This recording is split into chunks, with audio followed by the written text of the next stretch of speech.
current budget would provide us with 24/7 two dispatchers all the time, never going down to one. You know, again, realizing that is our ultimate goal, and that is the safest environment for our dispatchers and officers and fire department and EMS people to work with. Excellent. Any questions? Mark, I have the same question with you. If last year's budget was for 4, and we're only adding 60,000, I don't know how you can add 2 full-time That's on dispatchers one. for 60,000. Remember, you removed one, you removed the budget forward with one dispatcher instead of 2. After the police, What they proposed, right, and. but what the budget we're seeing tonight is only for 5? Correct. Okay, So which number? do that's you what I have? thought. Yeah, because it's, Do you have that budget? it says what the. Okay. Your full- budget is $466,000. But for the dispatchers, it's 295, which is a 25% increase over last year, which is So we, one body. all right, so I didn't get the budget after you I'm changed sorry it. you didn't. I have 352, so your budget then dropped down to 5? Yeah, I guess so. And I'm sorry you didn't get that. Because we make changes with all budgets. So let's make a comparison here. What do you have? It says in there, the line item, what the full-time dispatcher costs for the first 6 months of I'm now that. concerned about what you get on the weekends. Right, okay. Yep, So how about part-time? part-time was the same. Same, Yeah, so this is what changed. only the, so. Yeah, so yours is 5, ours is 6. So, we're asking, the ask was 6, like all departments, at the first initial review at the Selectmen's office. We moved it down to a 5th dispatcher, hoping to grow to the 6th one in some time, knowing we'll be covering when we need to cover initially and immediately. It looks like you'd still have the coverage over the weekends, and you might be able to move some of that around to 5.5 and 5.5 over the weekends as well. That might solve a little bit of a problem. And incrementally, we can get to where you need to be. That was what we did at the Selectmen's And level. if you recall, last year at this time, this was under the budget, basically at that point, so when we had gone forward. So we knew kind of going into this current year, fiscal year we're in, that we were gonna find some issues with the current budget. So there Right. was going to be some changes that once we had the time to evaluate and go through everything during this year, that coming this 18-19 fiscal year, we'd have more solid numbers for you with better explanations as to how it's Right. all being put out. Got it. Okay. So between the 2018 amended and the 2019 requested, there's a difference of $73,453. Yeah, the So- amended budget did not contain that half a dispatch. We're right now carrying 4.5, and we didn't budget for that. We were pulling it out of, planning on pulling it out of contingency or something when we got to fourth quarter.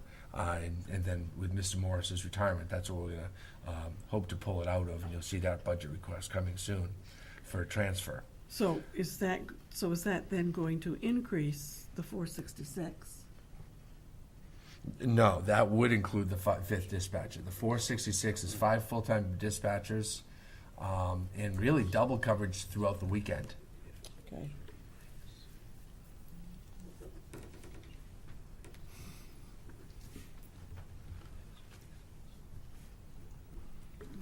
So adding the 5th doesn't change the part-time. That still goes up. And if we added a 6, that doesn't change the part-time number either? Again, with the ultimate goal of having that 2-person on at all times. That's why the part-time line is focused on that. So on the weekends, having 2 dispatchers overnight. You know, 'cause if you're thinking 11 o'clock on a Saturday night, you only have 1 dispatcher in there when probably your busiest time could be happening. So we certainly want to have that goal. All right, and just for, if I'm just getting a little confused.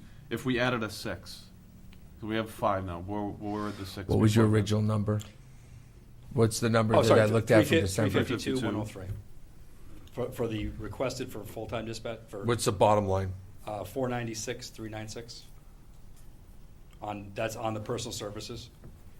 And then ultimately at the bottom, it was 522, 920. Oh, 522. What would the responsibility of the 6, going from 5 to 6? I know So, you right, already said right. it, but just for So, no, clarification. So a full-time dispatcher would be on, if we had the 6th dispatcher, would be a second dispatcher from 11 PM to 7 AM, Monday through Friday. And then the weekends would continue to be covered. Part-timers, we would add a second on those overnight hours. So, two-person coverage, 24/7, Exactly. Monday through Friday. Take the part-timer that you're saving Monday through Friday, add it to the weekend, Correct. and get 24/7 coverage on the weekend with 2 per shift. Exactly, yes.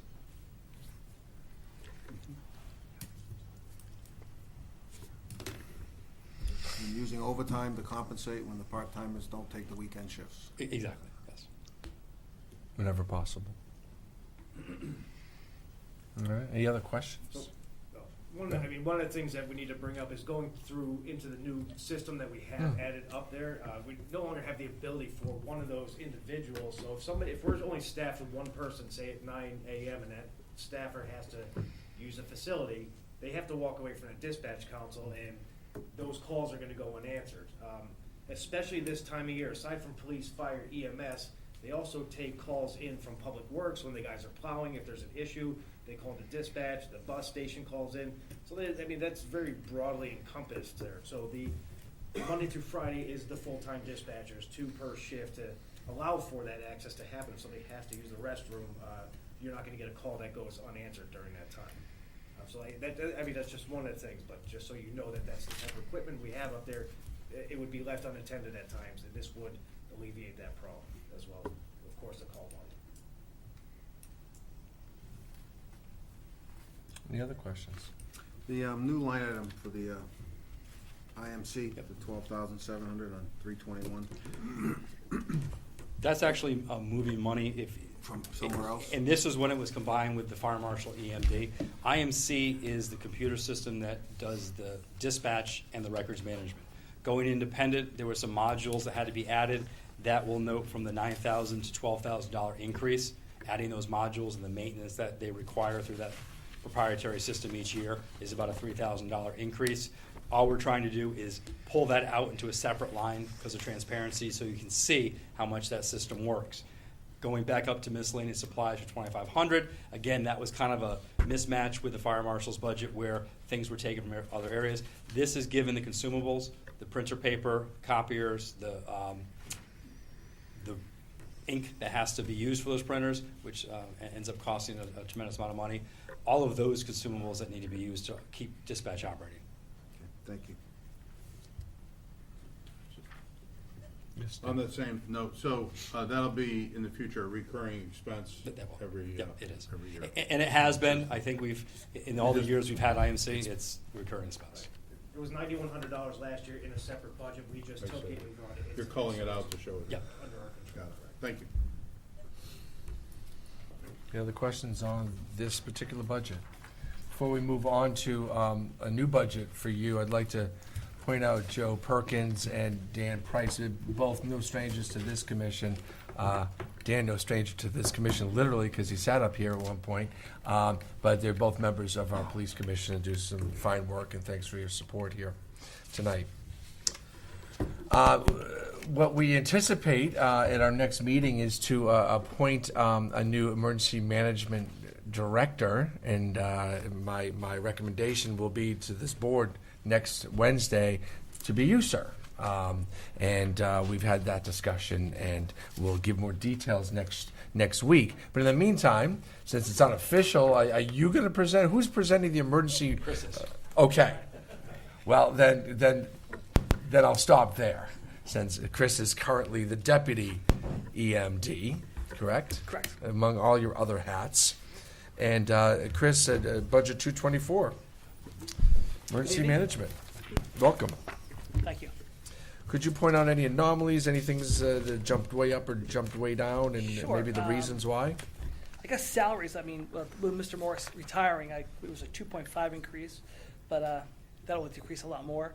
We did increase our part-time fire marshals with the increased scheduling for the new schools that are going to be happening. We're going to need a lot more inspections. We're going to be having somebody at all 3 schools daily, from morning, afternoon to at night, if needed on weekends. There's a 10% increase in longevity, which will be actually dropping, so that should be a 0 increase. There's a 5% increase on our radio maintenance. That we have not had an increase in 5 years. So this year they've increased our radio maintenance policy by 5%.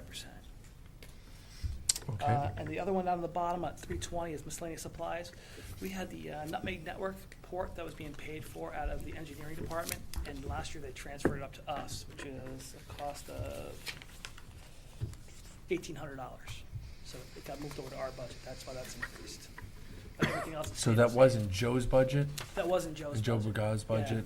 I 'Cause think that's that- kind of a catch-all budget, so we are trying to identify specifically who uses what and Yeah. separate that out, so. But we that use makes that sense. to connect to the police department. Great. So it's a dedicated line to the PD for the IMC and our internal network. Okay, are you looking at a budget with a bottom line of 266? I should start every conversation of making sure you have the correct budget in your hand. Apologize. Can I take the ears real quick? Well, we have a budget dated to February 7th, 266,000. Nope. I have Okay, 367. but the numbers you gave us were all accurate, so Yeah. you would change your longevity, you would change your Yeah, mine are all 12, 20. salary numbers and all the other things, so it seems like you, I think most of it's pretty much stayed the yeah, same after. okay. Any questions, folks? Just one on the second page, 222, public services, includes the maintenance and generators. Last year, we cut out the miscellaneous repairs, plumbing, electrical, because we moved that to the building, to Joe's budget. It's still in the description, just needs to be stricken. The miscellaneous repairs. If you add it up, it comes to 4,900. Under budget 222? Yep, building maintenance. Oh, yes, that's what you're saying, yeah. Yeah, just that bottom line, just clean it up, just needs to be stricken. Yeah, It's not in the budget, it's not a It's change. not It's that up one. on It's the just, budget, yeah. but it's out, yeah. We caused that last year and Thank found that duplication. Yep. Good call. Good call. Any other questions? Yeah, just on the, I know they're, just to clarify in my mind, on 211, Mr. Morris is potentially here, retiring here once it gets approved. And so the salary is just for the deputy fire marshal, who will become the director? That's correct. Okay, and, The plan is to not hire a Chris Taylor to support Chris Taylor. okay, To not hire a deputy and to make do with a full-time fire marshal like other towns. And he'll have the support of those part-timers to do some of the inspections. And splitting the duties also between Chief, who will take over the EMD position, and Chris will focus specifically on fire marshals. We see some savings there. will the EMD position require additional compensation for the chief? Yes. Which There'll be a budget s- line item will that be in? Emergency management, right? So. Where's that gonna come in? Well, we don't have the funds allocated in the budget the way it's presented. We put it in the wage contingency until we got to the point where all the appointments were made. And so the EMD, we can either, increase the chief's salary through the police department or do it through this department, 224. Or emergency management department?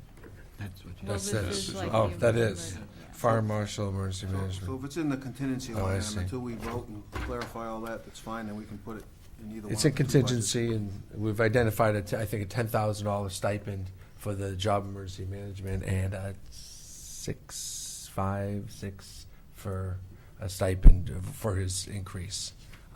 And we'll discuss that next week's meeting, about pay and all that. Thank you. and then correct that within this budget before we vote on it? It's in the contingency Well, right now, the wage Yeah, contingency? I think at this point, since the budget's been presented in this format, that would be one of the actions that you take when you finalize the budget to move to the Board And we of could, Finance. yep. Yes, I'd like to have it clarified, rather than just being blanketed in contingency. Good, we'll add that in. Any questions on the budget 224? Thank you, Thank you. thank you. That was easy, huh? Niantic Fire is up next. Chief Wargo is here. Chief, you're doing a fine job over there. Thank you, sir. Very much appreciate your professionalism, and really, while you're both here and listening, and the town is, I'm very appreciative of the two chiefs working together and taking the some of those initiatives we talked about, whether it was the fire study or just two good professionals coming together and saying, what can we do to get better? And we really do appreciate that progress. It is, it's tangible. We can actually see it. So we appreciate it to both of you. Chief, the Niantic Fire Department, don't forget, folks, the Niantic Fire Department has two different buildings, two different districts, if you will. So some of these numbers, when you can't compare, when you can't flip the book here and compare some numbers to the Flanders Department and think you can matching apples to apples. Chief, if you'd run through your budget a little bit for us and Certainly. maybe point anything out that. The top line there with the payroll for the firefighters, there is a little bit of a discrepancy. Last year, the current fiscal year, we're operating off of a 0% increase from last year. And the contractual raises that should have been in there didn't make the budget. I think I'm correct with that, right, Anna? That's- Never quite- Yes, Okay, right, yes. so that 240 is off. It is, Okay. and that's, right, and that was actually one of the accounts that I identified, that we have a shortfall in, and we're gonna need to get a transfer for that one. Okay. So that never quite made it to the paper. You see, the proposed budget is 251.98. At the 30th of next month, I have one of my full-time career firefighters is retiring. Mr. Ron Pringle's retiring with almost 41 years on the job. His last day is March 30th. And the new career firefighter, William Halen, starts Monday, April 2nd. He's one of our part-timers. He's rolling into the full-time spot. And there will be some savings as far as the salary goes, because with the new union contract, there's a pay grade now. It goes last years, you were probation for a year, then you went to top step. Now it's over a 5-year period. So for the first year, it'll be at a bottom rate, and then years 2, 3, and 4, it's one set rate, and then the 5th year, it goes to top step. So there'll be some savings with salary, and also you see a decrease from $3,650 to $2,700 with longevity, as the new hire won't have any longevity. The only other increases I have is vehicle maintenance. I've gone from 20 to 25,000. One of my pumpers is 26 years old, and as of November of 11/17, I've spent over $7,500 in repairs just on that one vehicle to keep it on the road. And my annual maintenance bill was over $14,000, so I quickly ran out of my allocated 20. So radio maintenance went from 5 to 8. And then the only other increase was for building maintenance, as Mr. Nickerson said. I have 2 buildings. Headquarters is 60 years old, and Station 2 is 44 years old. And that's just to keep up with daily repairs and supplies and things like that. But other than that, it's just pretty much a bare bones budget, and we just try to make do with what we have and handle things. Questions? I just a request. Certainly. Some of the descriptions in here don't have any supporting description of activity. Okay, as far as Is what? this? Yeah, it's hard for me to understand what like Okay, sure. this equipment is. In the future, if we get that filled in. Oh, sure, no problem. Yeah, that'd be useful. Okay, Thanks. no problem. Yeah, there isn't actually, you're right, I see that. I'm not sure if it was always like that. You've done a great job of holding the line as best you could. You know, we do have aging buildings, but also aging equipment, and for both departments, we keep pushing off. I know you both need trucks. You both have trucks that are well past, And our runs are still The recommended steadily time. increasing. As of tonight, we've done 1,216 runs in Niantic. 1096 are in district, the additional were mutual aid out of town or to Flanders. So every year, the numbers keep going up. And busy departments. Both departments are busy and always on the go, so trying to keep things up and running is difficult at times. Well, have you, what's your vision for the next couple of years in your departments, sir? The only thing I really see an increase in, actually, honestly, is staffing. Volunteers are few and far between. It's not a problem. That's just unique to East Lyme. It's everywhere. There's a shortfall of volunteers. And as I just said, our calls are constantly increasing, and we're probably going to be looking for full-timers to cover night shifts, weeknights from 10 or 11 o'clock until 7 in the morning when the day guys come on, just because there's not a lot of people around to handle the calls. And just because it's nighttime, the calls don't stop. The ambulances run nonstop, and we need to have people in the buildings to get the vehicles out and handle the calls. Correct. So my increase over the years will definitely be staffing.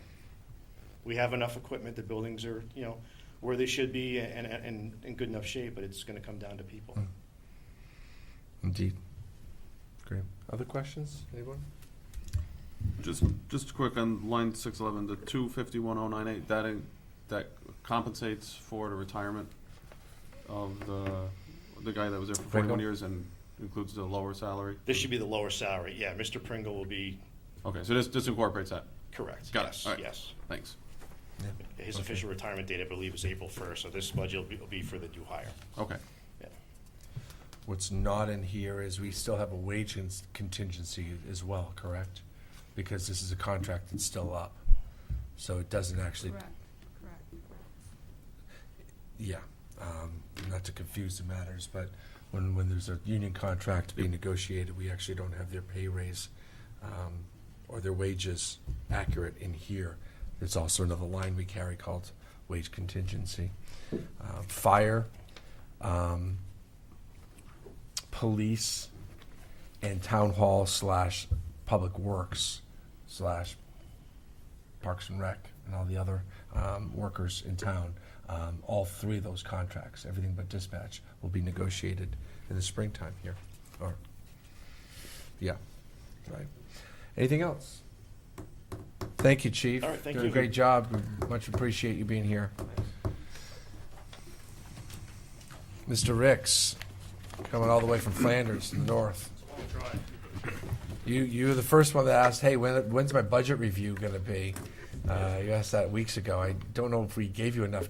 I'm always sitting here tonight going, did we answer you in a timely fashion that you could get here tonight? Obviously you are, but I No, hope yeah, well, just because we had the conversation when we sat down originally that it would be around the first week when you guys first got the budgets, and I thought it was actually going to be that week, so that's all. Good. Well, glad you could get here tonight. I know you're a busy guy. So Flanders Fire Department is budget 218. You can run through some of the detail for us if you would, please. You want to make sure we have the right one? Well, yeah, thank you. Yeah, do you have the February 7th budget Yes. at the bottom? Yes? Yep. Good. We're reading it from we're singing from the same hymnal. All right. All right, so for the full-time firefighters, I have 181,933. The part-timers, we kept at 103. I've increased the full-time or overtime about $20,742 because the $45,000, like I said last year, doesn't cover them contractually to what they're supposed to get. And we got the 0% last year because that's what the Board of Finance wanted the two firehouses to take the 0% and waiting for the study to come out that didn't have to do with operating. Right. So 62,000, I came up with, I believe it was 61 or 62 and change last year that I said that we needed, and we got the 45. This year I've been lucky enough, we're going to finish around 60,000, that when our last full-timer retired, we didn't have his salary to pay out for, it was a month or two, when I took that extra money, transferred it into the overtime account to cover what these guys are actually going to run at, which is around $60,000. Our longevity has gone down because that one person has retired, so we're down to 1,800. Our OSHA's 0% of 14,000, 16,000 for the vehicle, 2,000 for radio, 3,000 for building, 2,000 for small equipment, 4,500 for training and fire prevention. Our telephones are 2,000. That's taken care of through the town. 3,000 left in fuels after the ambulance picked up the rest. Uniforms, I had 42.25. That was actually a typo on my part. It should be 42.50. And 1,500 for miscellaneous. Yeah, and in both budgets, we saw the vehicle maintenance go up. Again, we're holding off on buying this, the second truck for both. Yeah, like Chief Wargo garages said, and- we have another aging engine just as old. Yes. And our bills are piling up just like his. Yeah, so we're throwing good money at a bad truck, but it's cheaper than bonding right now, two new trucks. So it is a struggle, and it is something this board's gonna have to wrestle with. For the most coming part, year. we've been able to save money by having the town mechanics do certain work, but That's wonderful. outside of the pumps and the ladders, they're not certified to touch any of that, so. Any questions on this budget? The only thing I just had a question on is radio maintenance. You had 2,000, and I noticed Nyack had 800. That was the only discrepancy. We try to buy 10 batteries a year, which are around $1,000, and that leaves us $1,000 in case something breaks. We have to replace anything else. So, I mean, this year we had to give back some of the money because of the give backs everybody had to do. So that hurt us a little bit. I couldn't tell you what Chief Wargo puts in and why he puts in for his stuff. We have separate budgets there. Battery replacement, that's all I did for. Okay. Keep in mind, and you mentioned the givebacks, keep in mind that Governor Malloy, after the budgets were all done and after we settled our budget, there was yet another municipal hit, a significant one, and we were challenged by the Board of Finance not to send out a supplementary tax bill. It's the last thing any of us wanted to do. It wasn't just the Board of Finance. And we definitely did not want to dip into the budget reserves, our rainy day fund, if you will, which is very much below where it should be. So we went into all the budgets, including these guys, and everyone you saw tonight, and said, give me 5% back. You're going to have to figure out a way to do it. Cut services, put off maintenance, don't pay fees, whatever you need to do. I need 5%, and we went. We didn't get 5 from everybody, but we got. We collected $250,000, $300,000. We did our share. The school had to do the same thing, and they, of course, are 2/3, so they had to find twice as much as we did, and they were able to do it. But we have budgets in town departments that are hurting right now because they put off things, and meanwhile they're coming in with fairly flat budgets. This one's up 3.99%, but It's in the there's an overtime. explanation there, with the overtime budget being cut last year, really harshly and inappropriately, in my opinion. But both of these, all these budgets that we've seen tonight are strong budgets, and I very much appreciate the work you're doing, sir. Thank you. Very much so. Are there other questions? Just the same one that First Selectman asked Chief Warga. You have the same concerns about personnel as and Tremendously. and I know that's I've But seen volunteer several- staffing's just falling off everywhere. Like you said, it's not just East Lyme. it's not here. It's everywhere. People are it's having to pick everywhere. up 2 jobs nowadays that they don't have time to volunteer on top of that. So we're definitely feeling from the fire side and the EMS side about worrying about getting stuff out in the middle of the night. Thank you. So what happens if the volunteers all go away? Yeah, hope you have somebody. I hope you pay somebody to be there. Yeah, I mean, can small towns? I mean, we're not a small town; we're a medium town. Can these small towns, what will they do? They're not going to be able to staff fire departments. Jewett City is not going to be able to staff a fire department 24/7. Pick a town up 395 somewhere. Pomfret. So it's kooky. It's Belly. There's a couple of funny names up there. What's going to happen? I mean, can we regionalize fire departments? I mean, the response time would be atrocious if I had to bring a truck from Waterford Yeah, I mean, to I think the Whistletown? national standard for response time is supposed to be within 3 minutes, I believe, from the 911 call. And yeah, if you regionalize and